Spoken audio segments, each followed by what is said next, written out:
I wanted to have you on because I don't know anything about marketing. Like, I am only a consumer of marketing. I have no clue at all how like this advertising, these campaigns happen. And so I was personally very curious to sort of understand it. And I thought the community might be curious also to have a better sort of understanding of the upstream sort of that happens and what results in you like seeing an ad, like, you know, experiencing a campaign. So I know we can't go into like too deep detail, but like just a very high level, kind of what's the cradle to grave timeline. Well, no, it's a fun subject to talk about because I grew up in the creative industry. So professionally, I grew up in advertising and design. It's kind of fun to look at where that intersection is between business and business growth and creativity, right? Let me talk about, like, generally speaking, how is it done? And it's really not that complex. So hopefully what we'll do in today's chat is I can kind of open the cloak a little bit on basically how good marketing should be done.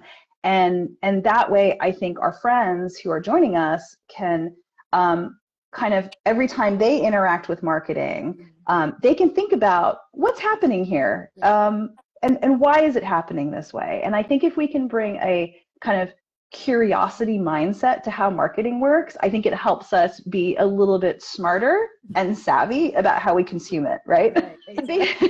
Basically, like, what makes for effective marketing? There's really 3 phases of that work and developing smart marketing strategy. It's diagnosis, strategy, and tactics. And those are basically the 3 phases of good marketing development. Diagnosis being figuring out, where are we right now? Like, where are we with our consumers? Where are our consumers? How is our product or brand perceived? And where are the problems that we need to address? Yeah? It's like doing a health check on your brand, right? So that's what we call diagnosis. And that's a lot of what I help clients do, right? Because I specialize in marketing research and insights. So a lot of clients come to Pebble and companies like Pebble in order to figure out, like, where are we with our consumers? Because here's the thing that we have to understand is, when you are a marketer and you enter the company and you begin to work for the company, you've got to recognize that you are no longer the customer. Right? And I think that can be the dangerous slippery slope for a lot of people in marketing, which is thinking, well, I know what people want, and I know what our customers need. I know what our future customers want and need. Therefore, I don't need to, like, research it or investigate it. Now, what a marketer really should do is say, I don't know, but I can help you find out.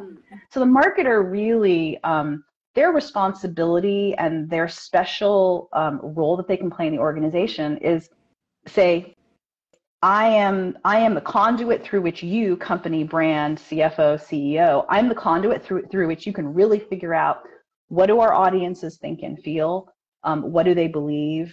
How do they perceive our competitors? And then you use that to inform your strategy.